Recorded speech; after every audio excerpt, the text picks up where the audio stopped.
Të dashur shqiptar, historia e Shqipërisë është historia e luftës së yjeve, prandaj unë po i mbledh të gjithë robotët e luftës së yjeve, sepse një robot e kupton historinë e Shqipërisë më mirë se sa shqiptari. Pra, unë do t'ja shpjegoj robotit se nga vjen emri i qytetit Grajum në Kosovë. I dashur robot, emri Grajum është publikuar nga një kroate e shquar Maria Sasel Kos. Dhe ajo ka nxjerrë si përfundim që ky qytet e ka marrë emrin rreth viteve 30 para Krishtit dhe e ka mbajtur deri në momentin kur erdhën slavët. Aty nga shekulli i 4 i erës sonë. Kështu thot ajo. Burimet të tjera thonë që slavët kanë ardhur në Ilirikum mbas gotëve, pra në shekullin e 6 të erës sonë. Po çrënd si ka. Qyteti Grajum gjendet pranë Mitrovicës, i dashur robot. Dhe që thua ti roboti i dashur, më duket vetja si Hamleti që flas me Kafkën. Kam një Kafkë roboti me tru kompjuteri që e kupton çdo fjalë që i them, fatmirësisht. Pra i dashur roboti nga vjen emri Mitrovica. Vjen nga emri shëntorit Shën Dimitri. Në greqisht është emër shqiptar Dimitri, por është emër përkëdhelës, është emër femëror. Në greqisht shkruhet Dimitre, por është bërë emër mashkullor në greqisht Dimitri, një lloj si Eleni, grua Helene. Është emri i Sudes, i dashur robot, o shpirtim, o zemra ime që ti më kupton më shumë se sa shqiptarët. Pra dëgjoj tani. Mitrovica vjen nga Dimitri, që është emër femëror, pra kjo bëhet në gjuhën slave Dimitrova, shkurtohet nga shqiptarët dhe i futet një prapashtesë përkëdhelëse, Ica, një lloj si Mamica, motra e Skënderbeut, pikërisht. Edhe Mitrovica është krijuar një lloj si Mamica. Por është emër femëror. Dimitrova, një lloj si Kosova. Nga fjala Kos, që do të thotë mëllenjë, ky është emri i Kosovës. Akademia e Kosovës është Akademia e mëllenjeve. I dashur robotim i shtrenjtë. E kupton apo jo? Shiko tani çka ka ndodhur. Romakët e quajnë popullsinë e qytetit Dimitrova Dimitra. Grajum. Grajum është emër i gjinisë neutrale në latinisht, i dashur robot i shtrenjtë.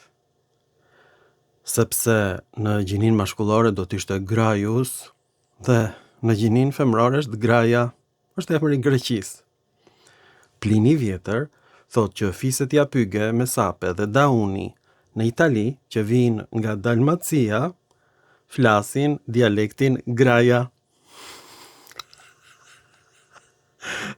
Lirat i dashur robotim i shtrenjtë flasin greqisht. Dhe unë e zbuloj këtë për herë të parë në vitin 2020 kur bëj një film për Shkodrën, gjej një monedhë të Shkodrës që është në Kroaci dhe është atje koinon, Skodrinon në numrin shumës në gjuhën helene. Wow, thashun, po ç'është kjo? Në shqip do të ishte e Shkodrave në numrin shumës. Është në helenisht Skodrinon. Pra, koineja e Skodrave dhe të gjithë emrat e qyteteve ilire janë në numrin shumës me pjesën e parë të tokë fjalshit koinon, pjesa e dytë është gjithmonë numri shumës. Çdo qytet i lirë, i lashtë, pra në greqisht. Ore thash, ç'është kjo?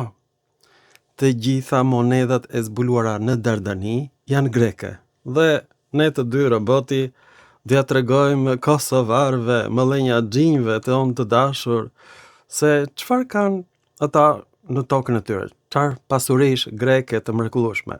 Ky është argjendi i Kosovës, i nxjerr nga minator vendas, që ndoshta flisnin gjuhën shqipe, por zotërit e kësaj toke, aristokratët ishin grekë të dashur shqiptar dhe këtë thon latinat. E quajtin qytetin e Mitrovicës Grajan dhe Grajum në neutër, do thot grek. Ilirët ishin grek. Mitrovica, gjoja merr emrin nga Shën Dimitri, që është emër për këdhelës, për është emër femëror, vjen nga Dimitre. Shqiptohet Dimitri, por në dialektin e Atikës shkruhet Dimitre. Është perëndia e tokës. Gjithashtu ka emrin Graja, sepse Dimitra, perëndia e tokës, gjatë dimrit thinjet. E humbet lulëzimin e bimësisë. Grekët nuk e shpjegonin dot origjinën e bukur të stinëve. E prandaj, sipas tyre, perëndia Dimitre e tokës trishtohej dhe thinjej kur vajza e saj Persefona rëmbehej nga perëndia e vdekjes, perëndia nën tokës. Kjo është e gjitha. Pra, emri Graja, grek, grua thinjur, është sinonim i fjalës Dimitra, perëndia e tokës, gjatë dimrit. Madje emri Akaja do të thot një lloj si në shqip ankthi, në greqisht është ankthi i Demetrës gjatë dimrit, sepse vajza e saj është larguar dhe toka humbet lulëzimin. Bimët vyshken në vjesht dhe thahen pastaj në dimër. Pasaj vajza e Persefonës vjen në pranverë dhe Persefona e fiton gjallërinë e saj, kthehet në një grua të bukur. Gjallët jeta. Pra, emri Mitrovicës ka dy emra, Dimitra, Dimitrova në gjuhë slave, Mitrovica është bërë në shqip. Shqiptarët i shkurtojnë fjalët. Aq që kanë trurin. Një rokje, dy rokje maksimumi, nuk merr truri shqiptarit mbi dy rokje, është e pamundur. Është një lloj sikur të derdhësh një çajnik me çaj në një filixhan të vogël. Ky është truri shqiptarit, nuk e mban përmbajtjen e çajnikut. Kur? Është e pamundur. Dy rokje maksimumi.